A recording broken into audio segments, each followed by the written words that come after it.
Welcome to Neo Academia, where the walls of the ivory tower are shifting. I'm your host, Natasha and today I'm joined by Mario Vasilescu, CEO and co-founder of Readocracy. Mario's team is on a mission to save the internet and our minds by making how we inform ourselves matter. So they've created Readocracy, a first-of-its-kind technology that rewards people for consuming high-quality content. Readocracy makes the content you consume count, awarding points, badges, LinkedIn upgrades, and even gives you insights like a Fitbit for your mind. All of this helps you understand how your information diet is affecting how you think and feel. Readocracy has won awards and backing from Mozilla and BetaWorks and been recognized at South by Southwest. Neo Academia is proud to be sponsored by Readocracy. For access to Readocracy, just head over to readocracy.com and mention Neo Academia. For special access to a collection curated by me and Mario, make sure you're subscribed to the Neo Academia newsletter at theorygang.io/newsletter.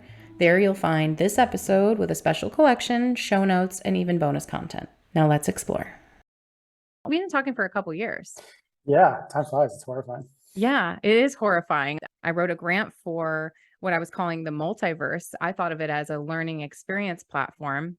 And then I'm on Twitter. I think you tweeted under Max Tegmark because he said, oh, look at this new tool. It'll show you the leanings, the political leanings of whoever's handle you type in.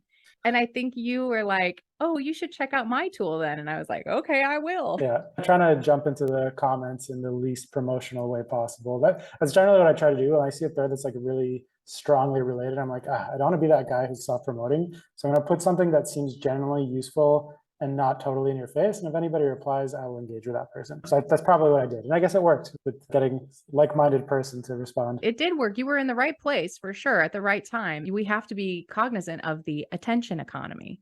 I can be against what the attention economy stands for now, but that doesn't mean that I shouldn't set up a TikTok account, learn it inside out, and then start putting out educational content and revealing the horrors of TikTok from the inside. I was going to tell you, you need a TikTok. I was thinking that this morning. I posted a TikTok and I was like, Mario needs a TikTok. You used Twitter correctly that day. I responded and I emailed you and I was like, hey, can I try your product? And you were so gracious and said, yeah, okay. And then I started using it. I've been using it like every day ever since. And yeah, thank you. You're a power user. Okay, that's funny. Well, and now here we are. But we've been on a journey and I've heard a lot about Readocracy over the years and gotten to see how you've adapted and shifted and changed a little bit. Why don't you explain what Readocracy does and the mission that you guys are trying to accomplish? Yeah, sure. What Readocracy is, and then I can explain the why, which is very important, as you obviously understand really well. We have made a platform that is designed to make how you inform yourself count, because right now you can spend hours and hours online or offline as well, books, what have you, and you don't get anything for it. You have no awareness. So we built this platform that in a nutshell has two primary functions. First of all, using the tracking of all this content you consume, we generate insights that we like to say are like a Fitbit for your mind. That will help you understand how your political bias is shifting, how it might be affecting your mood, different patterns in your knowledge, how you give your focus, all these types of things that you'd never have any idea about, because it'd be a huge pain to aggregate the data, even if you could get it, which most of the cases you couldn't. And then publicly, we want you to use the best of it to then present to the world how committed and credible you are on the subject you care about. And so that's where Readocracy generates a knowledge profile for our users. And it's not only designed to look great, like a personal page for your life's learning, basically the best of it, automatically organized, verified, quantified, but then giving you assets, which we've been building out so that you can take that profile and it embeds at all the touch points of your life where you want to convey to others how intelligent, committed, and informed you are, whether that's LinkedIn, newsletters, presentations, what have you. So that's in a nutshell. You can use it individually, as an organization, as a school. These are whole other aspects we're getting into.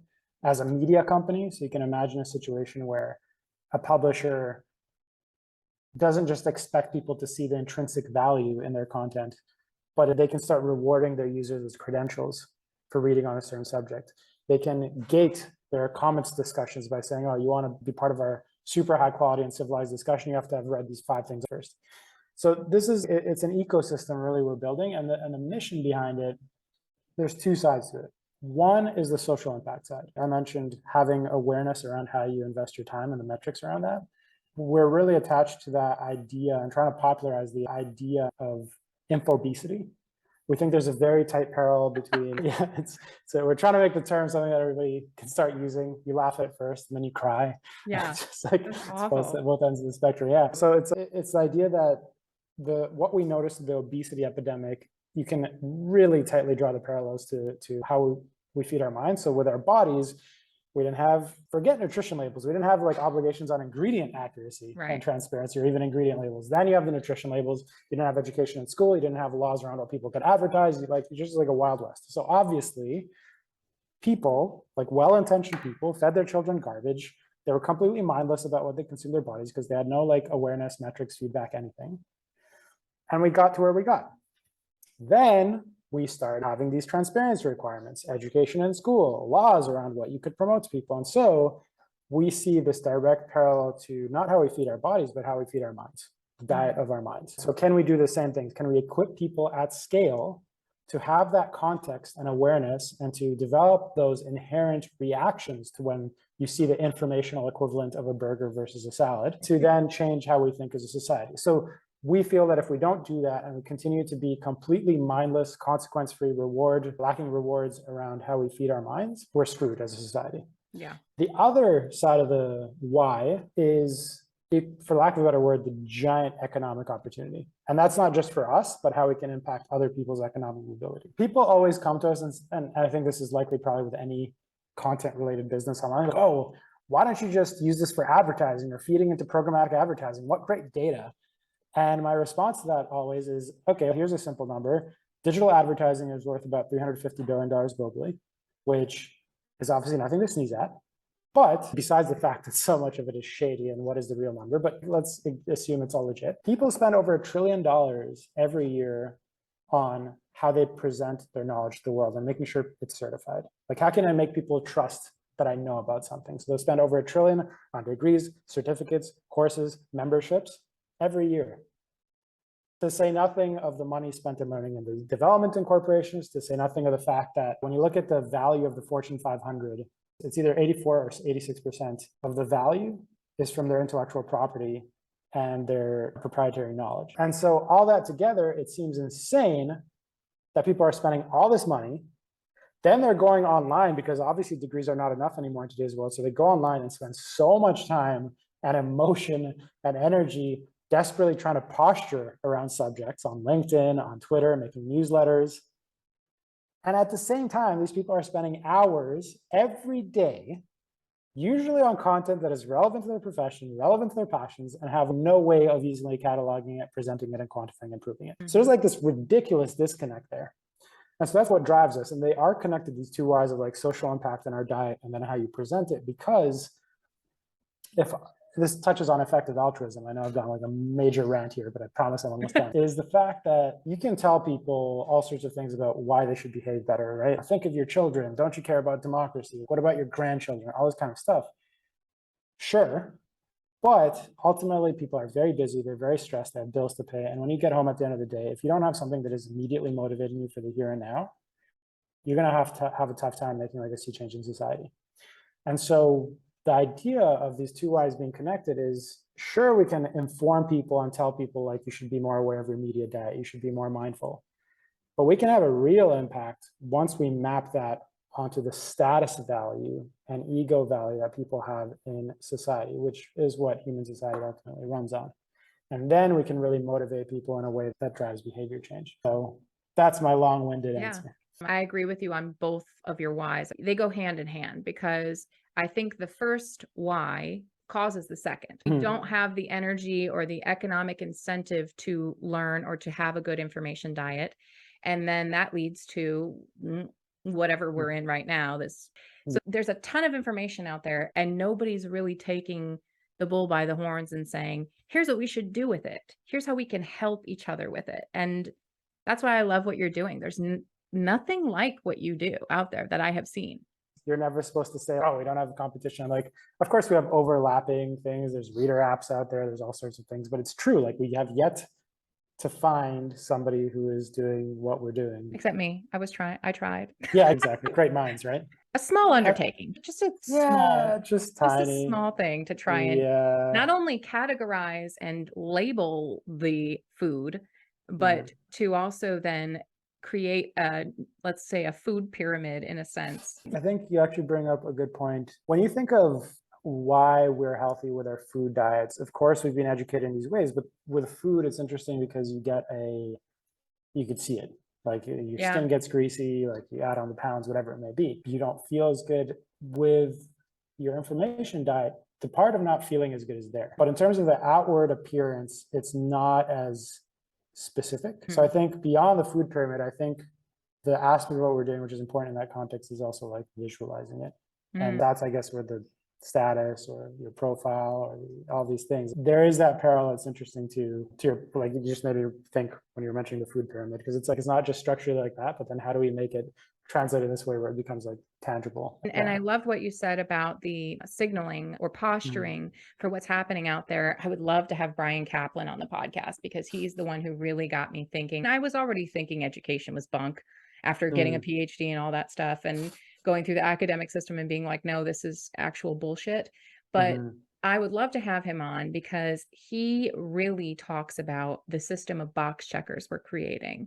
And you're right, there's so much information out there, and people are using it for one of two things: to either get better in their corporate ladder and climb it, or to get the hell out of it. You bring up a great point that we can bemoan the traditional education system and say you're producing people who are designed for the factory line, for industrial, rote, monotonous memorization and production, and just doing things as they're told in a certain way, not enough critical thinking.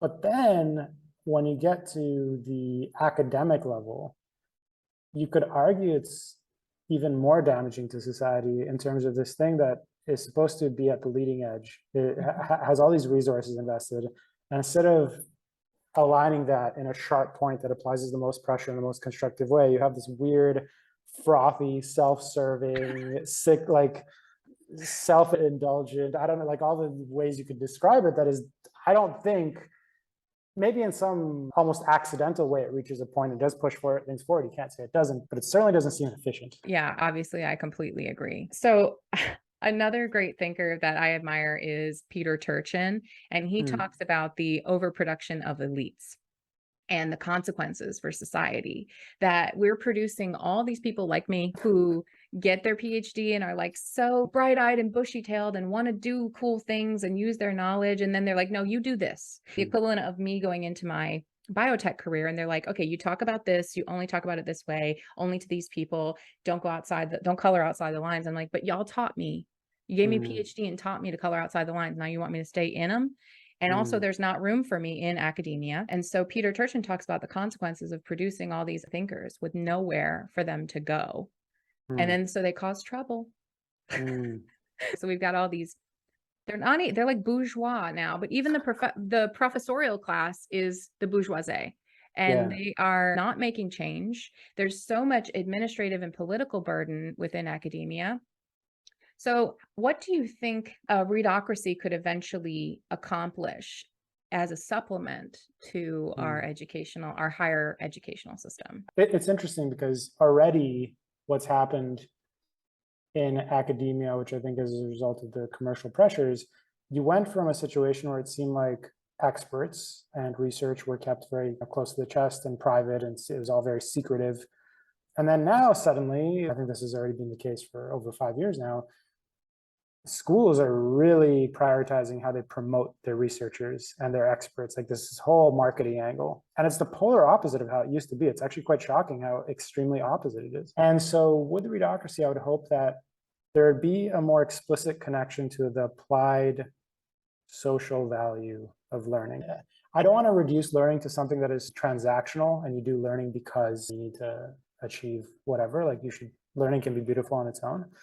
But I think there is an issue now, a fundamental issue in the education system, where there isn't a clear connect and a clear path between the learning you do and how it's going to apply in the economy. It's going to move things forward. So I would love that to be the impact Readocracy has as it's used in schools, both for the students and the people who are teaching them and the people who are at the forefront moving things at the edges. So that's what I would hope for. How would you see that happening? So for example, we can look at credentialing. do your studies, and then you get this piece of paper at the end, which is just a piece of paper. And then nobody knows what you actually studied. You barely know a few years later. You have no evidence of it unless you're really diligent and saved your files. And then anyways, you get this degree and then you go out into the world and it doesn't align directly with any jobs. It's a vague status signaling mechanism, usually more reliant on your institution you went to rather than the actual degree you did, like specifically what you learned. So it's already like really weird and vague and abstract and disconnected. So with Readocracy, one example would be, okay, first of all, what if credentials didn't rely on the brand, but the learning? So what if the learning you did was continually loading a transcript that was completely transparent, came with a QR code, and when somebody was interviewing you or anybody want to check on LinkedIn, the QR code and the link was right there. They hit it or they scan it, and immediately it pulls up all your learning, automatically organized, top contributions you made in discussions, everything filterable. They will know what to talk to you about and what to ask you to understand the value of this knowledge and what you actually got and how you feel about it within minutes. That starts to have a different value proposition versus paper you get at the end, and something that can continue on and continue to grow through life. Not just this thing that ends, I'm like, oh, finally, I'm done with school. Like, just like, I'm out of here. And then people start preaching to you about continuing learning. There's no way to do it. Why is it not one thing that is transparent, evidence-based, and can be checked? And at that point in time, you don't need to rely as much on the institutional brand value, but can move to the learning itself, especially, I think this is a whole other conversation around the unbundling of experts from institutions, but that learning, the value can be, oh, this expert told me to learn this. All these experts together on this subject have defined how I have filled my mind, not because of this logo and this crest, and I don't have anything on. So that's one aspect. But when this ties to industry, you can imagine a situation where, this is a feature we built into Readocracy, and we're talking to a bunch of schools to deploy this now. They have their course, but then they say, we also want to have a micro-credential, nano-credential here that is designed by leading practitioners that is part of our course. So then they will go to MIT, Nike, IDEO, and they will send a simple link out. And the link says, can you pass it on to your top expert in design thinking? They just need to click the link, and it's going to ask them, if you could only recommend one article, one video, one paper on design thinking that you think is essential, and you could just add your quick notes why, what is it? They submit it. They get a prompt that they're allowed to pass it on to their network. Next thing you know, you have this amazing list of materials coming together. It shows you the experts who and their notes, why it mattered. And if the students work their way through, they now have proof that they got all this material. And so when they go into industry, they're basically pre-vetted. There is a clear path, not only to these companies, but all the companies that respect this, and it's immediately applied. It's not some thing that was detached and existing in institutions. So this is just one example where you can create like a more direct pathway and also have much more transparency. That makes sense. And not only that, but everybody's got a dang course. And I'm thinking this is a huge area of opportunity for content creators who actually know shit to get it in the place where it might actually impact a new crop of people, because the learning by the time you get to the university and then you get out, it's stagnant. Because you're not using what's cutting edge, and the technology and the information is changing so rapidly that the people out in the field are doing the work, and the people facilitating the courses haven't ever done the work or haven't ever done the work recently. Now you've just got this stagnant learning that is virtually useless. Yes, and not only virtually useless, but also doesn't even give you this explicit path into the industry. Like at least no if they foothold. give you, there's only some schools that do this well. You know, we're from Canada, there's Waterloo. I'm sure a lot of people in Silicon Valley know about Waterloo. Like they at least have a really good path into industry, but most schools just don't have that. And so at the very least, the standardization of having these paths, even if the learning isn't it, but ideally you'd have both. The learning is from people who are in it now, and you have the path. That would be ideal. And I also think it is interesting, there's this unbundling that's happening. I think you saw it with journalism. I think there is like a certain unbundling happening with academia as well. It's really interesting. It is, but the problem is that, and that's exactly what I hope to explore on this podcast, is a lot of people that I have lined up to come on, some of them are academics, but a lot of their most interesting work is not through academic publishing or their educational courses. It's because they have a YouTube channel, or it's because they wrote this awesome book, or because they started a Substack and then left. Their most interesting work, and the thing that actually is connecting with people, is outside of the university. So this is something that I think Readocracy is positioned to do that no one else is really positioned to do. And that is around the maintenance of knowledge. So when I think about academia, I think about three pillars. I think about the creation of knowledge, the dissemination of knowledge, and the maintenance of knowledge. Where is all of our knowledge housed, and who keeps track of it, who validates it? We can talk about validation till we're blue in the face in terms of what people actually use versus what is affirmed by the elite. But who is doing that now in this day and age? There's so much more information than the universities even process. Readocracy, I think, is uniquely poised to deal with maintenance aspects of knowledge, because we look out there, if we take the whole health debacle that's happened in the past couple years, we'll just say, with the wear PPE and don't wear PPE and all the information that was out there where people were so utterly confused and then lost faith in our scientific methods because we were still learning and testing and nobody understood how knowledge is created, maintained, validated, disseminated. That whole system was a mess in terms of the public's exposure to it. Like, we got caught with our pants down. So what could Readocracy do to help create a system of maintained knowledge and looking at how knowledge is structured and situated in the day of the internet? Yeah, I have two thoughts on that. One is, I actually would argue that before the creation, dissemination, and maintenance, there's a step before that that should exist in our, from kindergarten. That is how to think about knowledge and the philosophy of knowledge. And then we can get into worrying about creation and dissemination and maintenance. Like, I think it's so important. But I think with Readocracy, the big part is trust. What we're lacking now, two things, like trust and the incentive mechanism, because we end up not having trust as a result of the toxic incentive mechanism. And what I mean by that is, when you described what we had with the pandemic and, let's say, the informational chaos, we're in a system that has incentivized the pollution of the information commons. And it's crazy. This is a lens that we've been trying to help people think with as well, which is, you can look at the physical environment and how we have learned that we should not pollute it because it's finite, we rely on it. And so you can think of our information commons as, sure, it's an infinite environment, but our attention is finite. And so in that same way, there is a finiteness to it. And if we are in a system that is compulsively paying people to compulsively pollute it and fill it with as many posts a day with the most inflammatory, distracting shit, you get paid the more false it is and the more insane it is, then we're never going to find a signal in the noise. That's always been a problem to begin with. That's the definition of communication and information. But we're in a system that's actively adversarially working against us. Truly. And so I think the first part of Readocracy is, how do we incentivize people to behave better? And I think that is the big part of Readocracy. What does it mean when you have a system that can scale, that changes the dynamics of power? So on Twitter, Facebook, anywhere online, the standard we've understood for the past 15, 20 years of the social web is, it's a volume game. If there's a tweet that's going viral, it's because it has the most likes and the most reactions. And within that, the replies to the tweet that will appear first are generally the ones with the most shares, the most likes, just volume based. There's nothing really qualitative. And I guess you can imagine, what if those replies or the tweets you were seeing not only took into account the quantity of attention that person was able to get, but also the quality of the attention they gave beforehand. And so the algorithm starts adjusting to say, okay, this person has the most likes, but they have an atrocious track record on the subject. They haven't informed themselves. The things they do share are only from misinformation sources, or are really biased, or only from one source. They rank down. This person who has half the likes, but has a very broad set of sources they've been using, all of them are trusted, and they get positive reactions from other people who have a track record of being balanced and trusted. They're ranking up. And so this is just one example, but, or discussions which you can only join once you've done your homework properly, right? So many mechanisms we could use, to say nothing of, again, this might help you get a job if you invest your time on quality information that you can use to present to the world that you're somebody people want to work with. So I think part is the incentive mechanism. When you say maintenance of knowledge, or I guess it ties into dissemination as well, but of the information commons. Yeah.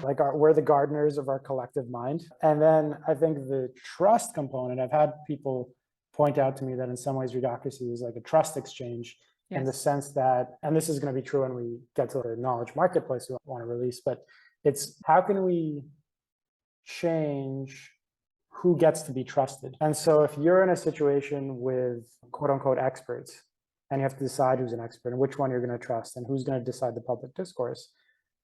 This hopefully would help us streamline our decision-making as a society if we have better signals of who is going to be elevated so we can use that particular information. And I think we have an issue now where we lack trust because of the distraction, but also because it's not totally clear which information we should use and who actually is a trusted expert amongst the sea of experts. Because of the volume-based metric, it's not actually quality that's promoted. If we're categorizing knowledge, like think about the way that scholars have looked at ideas and re-examined them over time. And let's say now the information commons is expanded outside of academia. And so we have to look at who our scholars and scribes are and who's going back through the knowledge and going, okay, this person actually knew what the fuck they were talking about. And this person was trash. So we let that idea fall down. It's really difficult to sift through all the information. So you're talking about Readocracy qualifying a person's output by saying this was their input.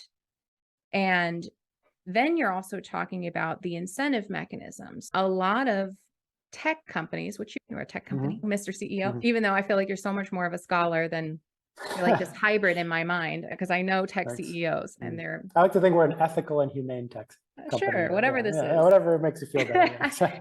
But the incentive structure for corporations and for business is bottom line profit. And all of these companies which house our information online are most interested in housing that information, not only storing it themselves and sifting through it how they want to, and keeping it from everyone knowing, from the commons, from the general base of knowledge, but they're also interested in monetizing it. So talking about trust, what about trust with Readocracy? Because a lot of people I've shared this with, their first instinct, I'm like, yeah, it's a Chrome plugin. You just put it on your browser. There's going to be an app and it'll track everything you read. And they're like, everything I read? I'm like, yeah, everything you read in your browser. And then what do they do with it? And I'm like, then they give it back to you. But there's this hesitancy because they're like, okay, I use DuckDuckGo now, which we've all seen is not what we think it is, or I use Brave now. So they have this lack of trust that a big tech company is going to do something useful for them with their own knowledge. They're going to use it against me eventually, is what they're thinking. Yeah, which is what happens, right? Like you are something to be mined and sold, extracted from. There's a few aspects of this that I find so interesting and problematic. First of all, just we're super transparent about how privacy first we are. We're proud of the fact that we won a Mozilla award for being like a pioneer in fixing the internet. BetaWorks give us another fixed internet, stamp of approval. Only 3 companies they invested in that context. South by Southwest finalist for social impact. So we've hopefully gotten some recognition for names that matter in terms of the fact that we're walking the talk. Also, I think from a user experience perspective, we definitely need to work on our UI. I think it's good, but you can tell we don't have a dedicated designer on staff. Well, that's because you're not exploiting your users. You could very easily exploit your users and start selling your data and move we could fast as shit. Boatloads of money. It's true. So that is a choice. It's true. Makes me feel a lot better. The UX side, it's designed to make you feel confident and comfortable with us. Because Readocracy only works if somebody trusts us, because it's a big leap, as these people rightfully point out, have something that tracks so much. And so when you onboard, there's a personal message from me waiting to reiterate what we stand for. When you go to install the extension, the page that has the installation of the extension has a whole blurb of, if you feel uncomfortable before you go through, click here. And we've got a whole thing being like, we understand the internet is terrifying. Here's why we did it. Here's what we're thinking. The extension, you can always see when it's on. There's little buttons that appear on the bottom right of the page. They're subtle, but you can see them from the corner of your eye, so that you never wonder if Readocracy is on or off, like a million other extensions out there. You have no idea when they're tracking or when they're on or off. Readocracy, you can see it. And even then, it hasn't saved anything yet. You'll know when it's actually switched from just available to actually saved. And then also another thing we do is we send you every Sunday a reminder of everything that was logged. So you don't have to wonder. You just go, nope, I don't want that. I don't want my recipe I didn't notice that. Yeah. So how did I spell sarcophagus this week? Yeah, exactly. Nope, we don't need that.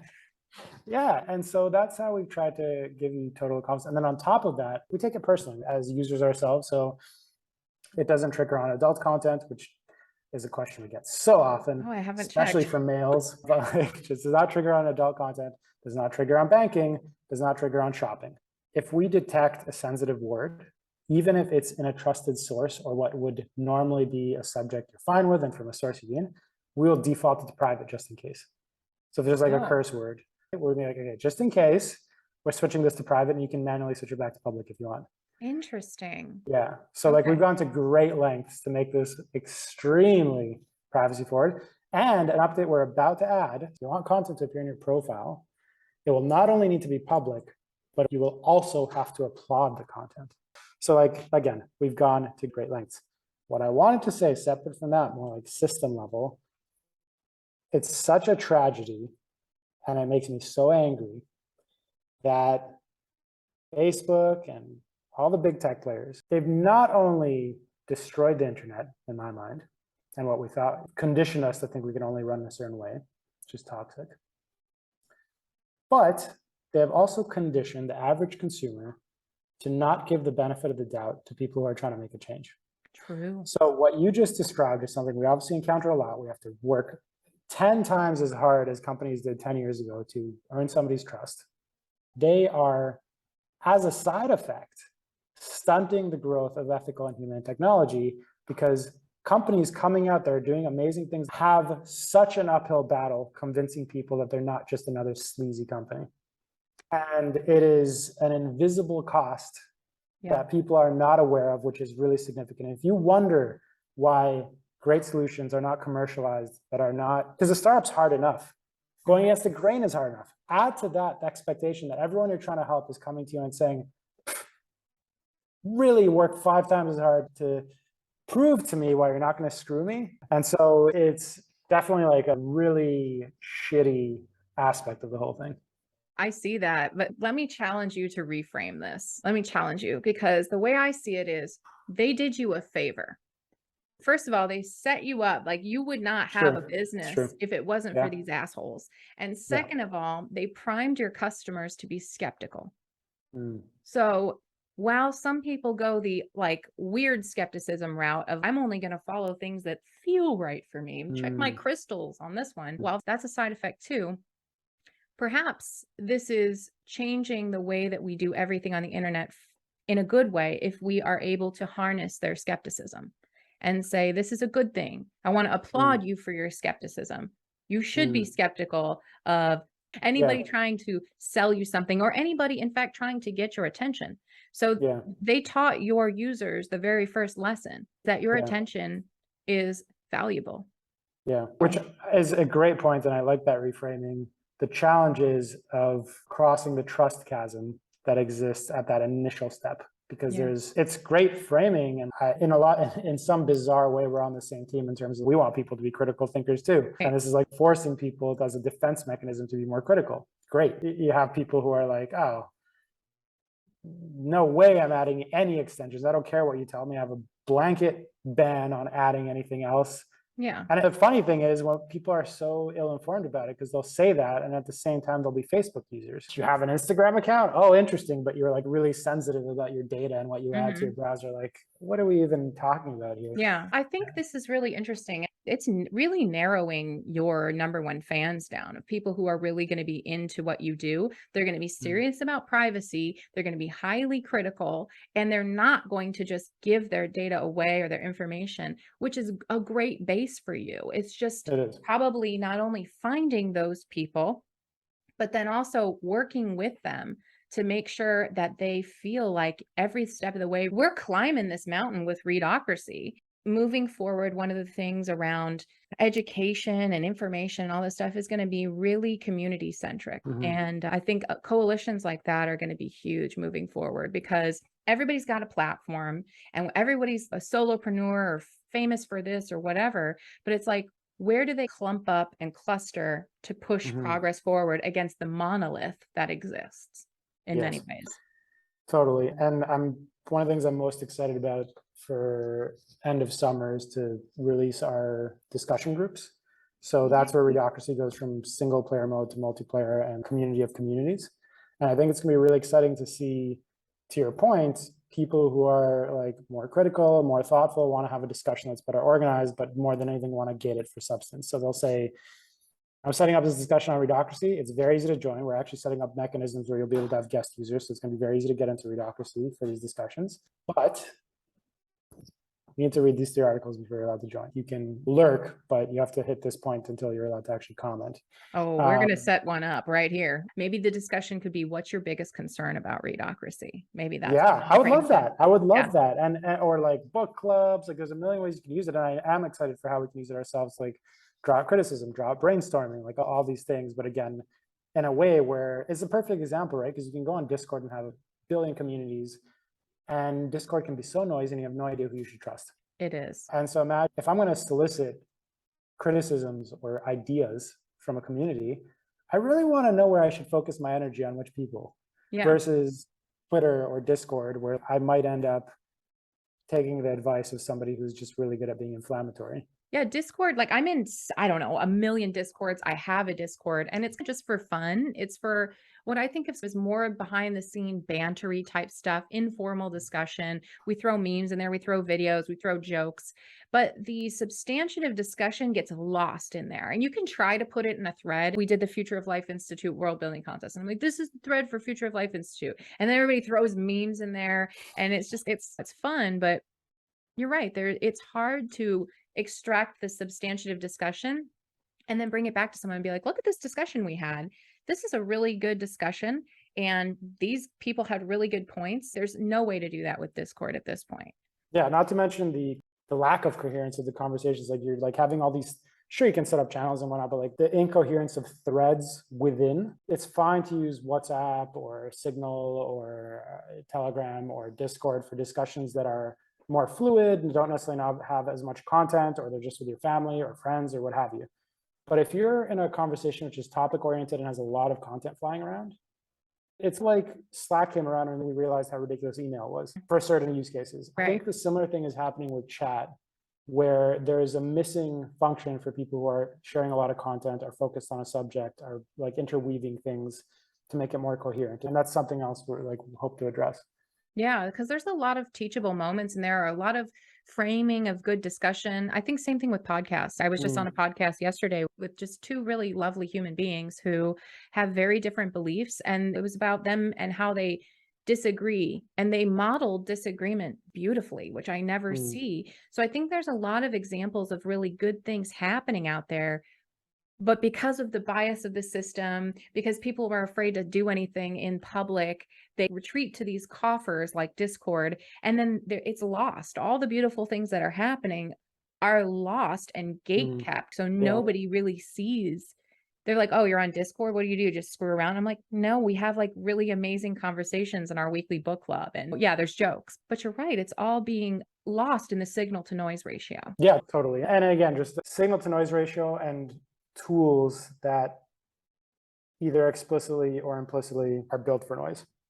Yes, they are. Right? They're like whether built. it's the incentive mechanism or they're just poorly designed because that's not what Right. they're made for. And we cobble them together and use them in these ways that are not particularly helpful. With this kind of stuff, there's probably a lot of ways to incentivize interesting conversations. Those will become clear for Readocracy in the future, I'm pretty sure. But I think if you incentivize your users to come on and have these discussions and demonstrate their knowledge and demonstrate what they're doing, you could really have something informative and a beautiful model where you can showcase, look at this expert and how all the people who enjoy their content have had this discussion. People have learned something from it and grown. And then I feel like pedagogically, you can extract things from that to show how we should even discuss things in this day and age. There's so much that could be done. The initial step there is going to be the credentials. So the credentials now in Readocracy, you can make like a collection, it's like a reading list basically, but you can have videos in there, you can have other stuff. It's not just articles, books. And you can set a credential on that to say, okay, we've assessed that there's 750 credits on these subjects in this content. I, as admin, I'm going to activate badges and certificates. And if you hit 40% of what's in here, you'll start getting the, let's say, the bronze badge, and you can work out your way up to gold. But with these discussions, what it will then be is you can start mixing in requirements in the discussions to say, you get bronze for reading this much, and that's when you also unlock the discussion. Until then, you're gated from the discussion. Then you can work your way up to get the full certificate by not only consuming, but also having at least 10 of your contributions to the discussion appreciated by the trusted people in the discussion. I see. At that point in time, you'll get it. So it's not just consumption, but also how do you apply what you're learning. And I think that'll be interesting. You can imagine a podcast or a book club or a session at a conference, being able to play with this to create these relationships, but then also have the output of the discussion, the output of the learning be something that is tangible. And again, you could have like other things. It doesn't have to be a certificate. You could theoretically put like prizes behind this. Win a free book from so-and-so or whatever it may be. Yeah. I think it does get very interesting at that point where, again, you are incentivized in different ways and there are outcomes to these wonderful discussions, which does run on the tracks that society uses to signal things versus disappearing into the ether because it doesn't speak the same language. That goes back to the old beat the system from within. I believe in that. I believe in that wholeheartedly. I remember I was actually on a plane and I happened to sit next to the CEO of the airline. And I know, weird. I was on a lot of planes. Like I'm like almost halfway to Million Mile Club on Alaska. Don't come after me, like climate people. Yeah. But, you know, I was lamenting where I was in life. It got real deep real fast. And I actually like talked with his daughter and helped coach her. But I was like, I just hate the system I'm in. And he turns out he like started out back in the day as someone who worked out on the tarmac. And then he became like the CEO of the airline. And it was just like the real American dream type story. And he was like, you just sometimes have to work it from within. And so I think we're in this age where we just want to dismantle everything and tear it down and build new. And it's like, no, sometimes you have to build the new building next door so that people can start to populate it. And then you can fix up the old building or do something different with it. Totally. And not to mention, there's so much valuable knowledge. Do you think that everything we're accomplishing now and our ability to have these conversations is just sprung up out of nowhere? No, it's built, we're like on the shoulders of giants. Yeah. And I think it's almost sacrilegious in the context of like knowledge and knowledge making to throw everything out and say it's all rotten. Like, of course there's value here. And in the same way that when you're trying to build a solution, you should be looking at the landscape of skeletons might exist in your relevant area to learn as much as possible and shorten your time to success. I think there's a lot we could learn and implement and adapt rather than throwing away. I think there's been a hollowing out of the corporate world and institutions through the guise of all things modern and the latest processes and this and that. Classical knowledge and expertise is thrown out, and the end result is like a shittier product and everybody unhappy, both the people working there and the customers. It's like an excavation through automation is the way I'm thinking about it. It's like people are like, I know I'm a poet. What can I say? My husband and I were talking about this because he has a staffing company and he talks about how people hire and how the whole process is just broken because everybody thinks you can automate this or automate that, especially when it comes to bringing new people into your company. You cannot automate that, especially like having a small company that as you grow, the people, the who is almost as important as the why, because the why can change very quickly. And so I think you're right that all of these corporations that are trying to implement all kinds of autonomous processes and just things that seem a little bit premature, like trying to use machine learning for things that are just goofy, but they're using these buzzwords and hot topics, things like that, to try and grow exponentially before they actually even have anything close to product market fit or understanding their customer base. The whole system in terms of startup culture really needs an overhaul as well. That's a whole separate podcast. So at the intersection of what you just said, like the startup toxicity, silly ways of applying things, I think everything around Web3 is basically people getting super excited by an idea and being married to idea, not willing to look at the flaws of the tools that they claim to get them to the vision they have, clinging to the tools that are supposed to get them there instead of realizing that these are wonderful ideas. Let's work towards ideas, but be agnostic about what we're using, especially given how toxic I think a lot of the tools to get there have proven to be. But regarding DAOs, it's interesting because ultimately the use case is still only in a financial context, like a bunch of people investing together and deciding how they're going to invest together. But the idea of DAOs is supposed to decentralize autonomous organizations. Like we're going to have corporations, or we're going to have communities, which are basically self-governing. And DAOs have flamed out so far consistently because you end up in a situation which has the exact same incentive mechanisms as the toxic internet. So the internet, right? Like I'm going to buy my way to influence, or I'm going to win through sheer volume. And then what do you have with DAOs? You have, I'm going to earn tokens in the same way. I'm going to buy my way to power. I'm going to do a lot of activity that gets me that token. I'm going to have power. So same shit. With Readocracy, the idea would be if you have a knowledge-driven organization or a knowledge-driven community, can you use Readocracy to instead assign or balance power by their intellectual commitment and influence? And at that point in time, you better hope those are the right people to be running your organization and climbing. That's one side where I think that's a more plausible application where you could have DAOs that scale with integrity and it can finally work. So that's, but then the other side I think is so funny because just like with so many things, Web3 and crypto, I'm often left wondering, have you never worked in a normal company or know how the world works? Or are you just being willfully misleading? Because I think about DAOs and corporations and I'm like, have you ever had a serious conversation with an HR person? It's laughable almost. I'm really disappointed in the way DAOs have gone because in theory, what they want is beautiful. I love the concept. For sure. Yes. Love the concept. But the implementation is hugely flawed. And I think part of what I've seen from my experience in working with DAOs is not only what you're talking about, but also I don't feel like there's a way of knowing who should do what anyways. It's kind of like, okay, everybody can come in. And then you've got this mess. I worked for a particular DAO where I asked them the same question I said to you. I'm like, do y'all have a TikTok? Because you're missing out on a huge opportunity with what you're doing. Like, it's so TikTokable, it's not even funny. And they were like, yeah, I don't know. And I'm like, I know, like I make TikToks and I have had huge success on this platform. And they're like, okay, maybe we'll think about it. And then they ended up making one, which is great.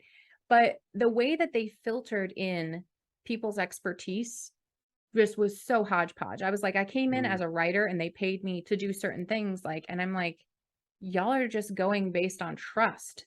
And it's supposed to be trustless. There's actually quite a bit of trust that people are going to do the right thing within your company. And there's no way to vet people. There's no way to really understand who's doing what. The tools are extremely complicated. Then try navigating Clarity. Have you ever tried what the heck, like Kanban nightmare is Clarity. So there's a whole mess. But again, if we look at it through opportunity, I'm really super excited to see how you complement academia because academia is pretty much a business. And so anybody who's claiming that academic integrity and freedom of academic inquiry is uncontaminated is full of shit. It was such an eye-opening experience to me because when we were initially starting out, just the idea of it, we're like, oh, academics would be such a good target. And they are in some cases, like people like you, but there's an equal, I think, number, if not more, people who are like doing their PhD who the system makes them fiercely protective of their research and what they're learning. And God forbid they would share that with the world, maybe until after they're published, maybe. I think the business of it can be helpful in terms of opening that up. So thinking about how you would open that up, I have some ideas myself, but just for the record, I am no longer an academic. I could go teach somewhere. They keep asking me. I didn't mean to offend you. No, I'm not offended. It's the academics who like look down on me because I like left and I'm not part of the pedigree anymore, but I'm not offended because like it's a hot mess in there. And I actually feel like I left academia and get to be more of an academic than I ever was. But when I was doing my PhD, the competitive landscape was incredible. And I wrote a little article about it when I was a grad student about competition versus collaboration. And why don't we have more collaboration? There's all these labs working on the same thing. Why don't we all pool our resources and learn the same techniques? And the problem is that people get stuck not getting credit. So let's say I'm a grad student and you're like, hey, grad student, you should use Readocracy to document all the articles you read and bucket them here and there. And then you can demonstrate to your committee, look at all the expertise that I've gained from all these articles. And they're like, okay. And you're like, but make it public. And they're like, oh, no, because then maybe somebody will connect the dots on how I came up with this idea and then do it before me. And that's the thing is we're incentivizing secrecy. We're incentivizing competition over collaboration. And the grant funding structure is such that only 4% of people in certain NIH categories will get funded. So maybe you can speak a little bit to how like a little PhD candidate content creator kind of person could potentially set themselves up for a career and monetize what they're doing through Readocracy? Yes. The leap you make initially of feeling like you're putting yourself out there and essentially selling your stuff for free initially. But the fact of the matter is, look, if you dream about being in academia your whole life and you have this obsession with the institution and the traditional way of looking at it, like you do you. If you have any openness and aspirations to working in the broader market and becoming a figure that is respected and has a name beyond your institution and beyond like academic networks, Readocracy can help you make it tangible. So you spend so much time, especially if you're a researcher doing your PhD, the sheer volume of stuff you consume on a specific subject is outrageous. And the fact that at the end is just like a paper maybe is such a poor representation of that work. And so if you could use Readocracy, you're spending that time anyways. And so without really lifting a finger most of the time, you'll be able to have this thing, this place that has a page that has it all mined and quantified and presentable and sortable. And then all the ways you can then use that to present yourself. So you can imagine you're doing this work, but then you have this amazing page. People can subscribe to it. You could monetize it. You could say, I'm spending more time than anybody. I'm basically doing work for you people who want to know about the subject. So why not pay me to get access to my annotations and my notes? You can see what I'm reading for free, but you want the notes and like that, like everything I'm highlighting and my thoughts. That's the part where it becomes a paid subscription. It's almost like a newsletter, but it's a stream of mind and see the world through this research I'm doing for you. So now you have a revenue stream. Then beyond that, we're going to equip you. So you take this and put it on LinkedIn. Suddenly your LinkedIn is looking better than other people. You have like your featured section. You have a custom header. We will generate a roundup for you every week. Doing a newsletter is hard. It takes time. It's hard to be consistent and find interesting things, but you're already consuming amazing things. So we'll take all the stuff you consumed every week, and every Friday, we'll send you a link that's a single roundup. It's ready to post on LinkedIn, ready to paste in your newsletter. I know we talked about this. So this is almost ready. I love that. And the thing I love about it most is you don't have to be getting a PhD to do that. This is, I think this is a group you would like as well, an organization you would like. They're called the Knowledge Society. And they're one of the organizations which have started using Readocracy. And their whole theory is we're going to find the smartest teenagers in the world and equip them to be change makers as quick as possible so they can start changing the world now. Yikes. Not waiting to. So these are like 13, 14-year-olds that are doing like gene editing and all sorts of crazy stuff. Oh God, I'm scared now. They're so smart. They're so smart. They're some of Readocracy's biggest power users. These kids are just wild. I think this is great too for a lot of people who are considered multi-hyphenates. If you look at my profile, I don't know how many types there are in your stats, but I'm a ranger. And yes. What are the types that you can be? Ranger, original, and they're based on the books Originals, Range, and... Oh, Originals by Adam Grant? Yep. Okay. Range, Outliers. And Outliers. Okay. Yeah. So yeah, you're a ranger, which I think is great. I've always known that though. I've read all 3 books. Yeah. Yeah. So I think I categorize him as a ranger too. And yeah, for multi-hyphenate, that's such a good point. One of the main issues I think you'll find with millennials and Gen Z is they have so much information at their fingertips. They're not doing what their parents or their grandparents did of spending their lives in one company or the same career for 4 years and then retire and play golf. Like they're job hopping, their interests are changing. Telling them that you are your degree, you are your job title is crazy. And so this is also an opportunity. Yeah. That's why they're quitting. That's why I quit. Yes, exactly. You need to be respected in that way. It's very interesting talking to companies who don't get it versus the ones that do. And the ones that do are like understanding the generational pulse. Yeah. So, no, that's why we need to restructure everything we're doing and be just completely overhauling our mindset about it, because these companies are going to be dinosaurs. And you're right. They're like excavating everything we have within us and exploiting us until we have nothing left. And then we'll become virtually useless. So I think this whole push around valuing more than just productivity is going to be big in the future. The funny thing is that those of us that are climbing the uphill battle against whatever monolith we're up against, productivity is, we still hustle gang. Like, you can't even lie. You still are in the hustle gang. And then you're watching all these motherfuckers out here who are doing yoga at 3 PM and you're like, God damn you. I do yoga. No, yeah, it's great. But to make a living off of it and have the liberty to do that. I bust my ass too. I'm up at 10 o'clock at night, white labeling IP addresses. So it's up at 4 AM from what I've noticed, or super early. Whenever the brain is activated, but it's got to change because it's not only is it unsustainable, but it's just fucked up that there's people that are working so hard and there are people doing nothing and everybody's screwed mostly. It doesn't matter. The system is so rigged that we have to work hard to fix it. I agree. And that comes back to the incentive mechanism. Like, why are people able to do this? Because they're able to monetize nothings usually most of the time and able to game the system. People worry about, okay, if you have UBIs, everybody's just going to sit on their ass and society's going to fall apart. I actually think we're already in a situation where the reality of the matter is that people who, like myself and like pretty much every other founder early stage, seem like masochists because they're not getting a financial return for a while on what they're so deeply passionate about. And I'm pretty sure that in that system where you could sit on your ass, these same people are not. They're going to work just as hard regardless. I would argue that for every person that you worry is just going to sit and just be a couch potato, and there are going to be some, it might actually create like a renaissance where people who could never take the risk suddenly being able to do so. It's interesting because the system needs to be fixed as it is, and I actually would be optimistic about a new system which gives everybody some security, everybody's getting some benefit, and then everybody has the liberty to hustle as much as they want. That's the dream. That's the dream. And the creator economy is what's supposed to get us there. Places like Substack and the money you get from TikTok and all these like creator Web3 strategies are just a life raft and we're drowning in the ocean. And we need to find shore, which is to say these institutions are falling apart. And so let's say the New York Times fires all their journalists and hires GPT-3 or GPT-7 or whatever it's going to be to write every article, every possible permutation. What then is Barry Weiss going to have that other people don't have? And the only thing she has is her experience, her opinion.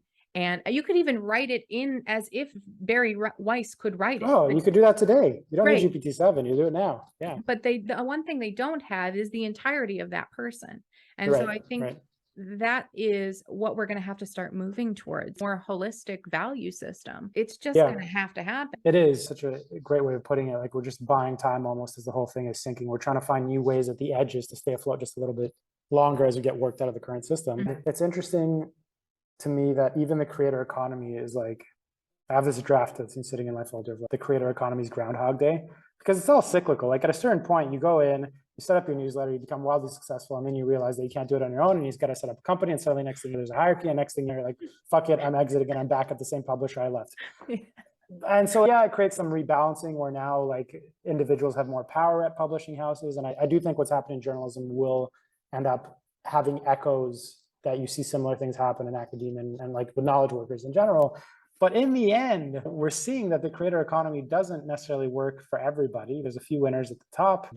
Financially, it doesn't work out at scale. People end up realizing that they end up becoming the beast, and it's all very cyclical. And then again, to your point, we're just like running faster, just buying time as this thing is like this monster is like drowning with us like attached to it as like an appendage. Yeah, I have optimism, and someone told me that optimism is a category 1 error recently on Twitter. I was like, you're fun at parties. But oh man, that's why I lean against the very erudite and the very stodgy facade of academia, because we have to start going for more. We have to start being more holistic about the way that we live, the way that we approach questions. I'm not even going to talk about string theory on this podcast, but it's like we at the edge. Let's talk about how Readocracy is going to deal with, I would call it the misinformation crisis, because not only is the amount of misinformation or disinformation prevalent, but also now we're having problems with labeling information. Like, how do we label information for people? Who's to say that this is right or wrong or left or right, or how do you deal with that? So first of all, you shouldn't get credit for bullshit, like inflammatory madness. So there's a handful of databases out there that are exclusively focused on mapping polarization and factuality. And they have a set transparent methodology, pretty rigorous. You can challenge it. You can look for yourself. They explain why. So they're pretty solid. Like they're not perfect, but they're pretty solid. And I actually think they're good because a lot of the articles you find online are from the most extreme misinformation sources writing articles and raging against these databases and be like, how dare you label us as misinformation? And look at the rest of their content. They're like, this is the most toxic, vile, misinformed shit ever. So we're the only platform that uses like pretty much all the available databases and plugs in as much as possible. We're always on the lookout for new signals we can use. And so we incorporate those all. And so when you're on Readocracy and you land on a source that is no misinformation, you get a warning. And the way Readocracy works is the only thing that decides, we're not an arbiter of truth. We rely on these databases. It's transparent. If you disagree, you can click and go see their methodology. You can complain to them and they'll like, look, they review it. So it's very transparent. Readocracy decides how many subject matter credits something is worth just based on the sheer volume of information, like whether that's textual or the equivalent in words from a video or a graph or what have you. The only thing that affects that as a negative multiplier is extreme polarization or outright misinformation. So if you are a known source of extreme views, like Alex Jones, for example, misinformation. Yeah. Just what is being revealed through the accidental leak by his lawyers is extremely important information. People need to know that it is possible for you to make $800,000 a day. I did a TikTok by on that. being like, yeah, like that is really, that's actually a great point. Why I need to do that. Maybe I'll reply to yours. I'll duet yours. But it's people need to know how potent the incentive mechanism is, because once you see that and understand it's real, then you understand why the world's so fucked. Yeah. Somebody can have $130 to $270 million worth by tearing society apart. That's how lucrative it is. Why wouldn't the whole world go and do that for a living? So if something is known as misinformation, it is worth 0 credits. You can add it to your own profile. We're not going to censor you, but you can't proliferate it through the community. If something is an extreme source of polarization, it's worth fewer credits. So as a negative multiplier, it's still worth something, but it's worth less. Interesting. And then, yeah, so that's the only thing, and everything's labeled. It's all transparent. And I think it's really important. There's a huge distinction between free speech and free reach. So it's really important to distinguish. Look, you can compare it to China and their system. You don't know how things are ranked. You don't have any explanation. You don't know when you're being tracked. You don't know how it's being used, and you can't complain about it. Yeah. Or You get if nothing. do, You get no information and no recourse. Yeah. Yeah. Right. Here, you're being like, okay, this is the platform that we want to create. We think that this should not be promoted, and so we're not going to promote it. The rules are transparent. You being able to see how they're made is transparent. You being able to complain is transparent and repercussion free. There's no limit to what you can add to your own profile and what you can do. It's just, it's simple. You've joined a community. These are the rules. Do you bother to inform yourself? Are you not trying to be inflammatory? Are you not like a shithead rabble rouser? Right. Great. Sometimes I like to be. Yeah, look. I am a meme lord. Yeah, but the difference is transparency. If you have a system which is fully transparent, fully accountable, totally different conversation. And I think most of the people who have it are quick to make that misleading leap to say, oh, this is like the next thing you know, this is a totalitarian society you're helping run. Right. I'm sure that Readocracy will this will change as you guys grow, because as we know, things that could be misinformation one day, there could be evidence. That's how science works. But so I'm sure you guys are going to move and change along that, but I appreciate that you have to take a stance somewhere. It might be a challenge for you as well, because there are a lot of really smart people, Eric Weinstein, who they have these ideas that are very outside the box. And if I would love to see his profile, and that's the thing that drew me to Readocracy in the first place. I like how there was just like a supersonic light beam in your yeah, but that's what drew me to Readocracy in the first place. Because I remember thinking when I was trying to explain my grant to someone, I said, what if you could have Einstein's playlist? And then I saw on your website that you guys said, what if you could read what Einstein read or something like that? But I think we want to see what people are thinking, even if it's outlandish. Yeah, totally. Look, like, I don't think anybody should be punished for anything. The idea is to equip people to be critical thinkers and decide for themselves. We had such a fascinating conversation. I won't say with you, but it was somewhere in the American government and high up enough where their pushback was like, we'd love to implement this, but we can already tell if this ever gets up and Congress is like looking at our funding and whatnot, they're going to be like, look at these people deciding what's true. It made me realize people who are quick to say that labeling misinformation as a form of censorship and all that bullshit, they will be quick to say that, oh, you're infringing on people's freedoms. I believe that it's the opposite.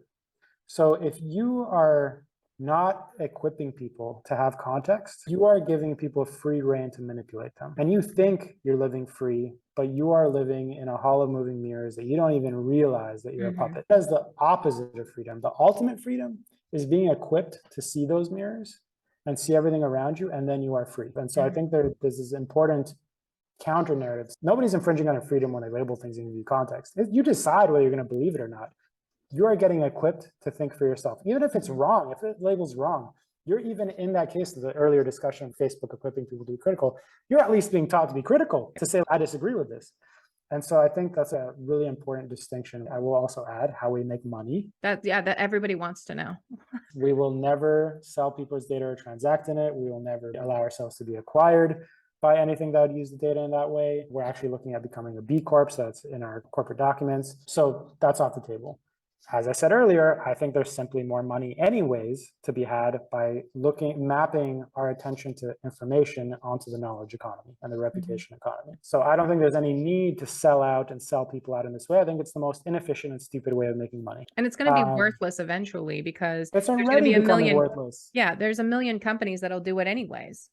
Yes. And what, you think it's a coincidence that Facebook's first revenue decline? Sure, they don't know how to innovate, but there's also a fundamental problem of how their core revenue mechanism is being affected, and Google being threatened too. So you're seeing it already. Yeah, so we run a freemium model. If you are an individual, you get the basics for free. But then if you want the dynamic knowledge graph we can generate for you to study yourself, if you want the advanced insights on polarization, if you want all these things, you got to pay the account. And in the process, for once, you're not giving your money to some shitty organization, by the way. And then also similarly, like, you can use it for free and have your profile, but if you want the LinkedIn upgrades, if you want the email signature upgrades, resume upgrades, newsletter upgrades, all these things, that's the paid account. Okay. Corporations and schools would pay per user. Okay. So simple. Okay, Yeah. cool. Yeah. And I'm sure there's lots to come on that. So I'm excited to see what other offerings you guys cook up. Readocracy is actually a sponsor of Neo Academia, the very first sponsor. So what we're going to do for this entire season is we're going to create a collection that has some of the topics we've talked about and some resources on it. And we're going to refer people to that, which will be in my Discord. If you're looking for the collection, each guest that comes on to talk about these topics, they'll start their own collection on Neo Academia, where you can get all the resources and things that they're thinking about. So see into these people's minds in a non-creepy way. In a non-creepy way. And then, so go check out Mario's collection on Neo Academia. It's going to be so fun. Yes, thank you. Thank you. And also anybody who wants to check out Readocracy, we're still currently on a wait list, soon going to be off of one. But if you mention the podcast, we'll make sure to fast track you. Yeah, awesome. And I promise you that half my followers will come and be testing your troll function in the discussion group. So excited for that. That is going to be a good test. The different meme lords are going to show up. I like it. I like it. I like the challenge. The levels of irony within my following is unfathomable. Thank you so much. Excited to be the first guest. Super excited for where this is going to go because I know it's going to be amazing. And thank you for being a supporter of Readocracy, and excited to see all the other great conversations that are going to be here. Yeah, me too. Me too. Thanks for joining us here on Neo Academia. For next episode, we'll continue to explore the shifting walls of the ivory tower. You can see the full video of this episode on YouTube and sign up to receive episodes, show notes, Readocracy collections, and bonus content straight to your inbox at theorygang.io.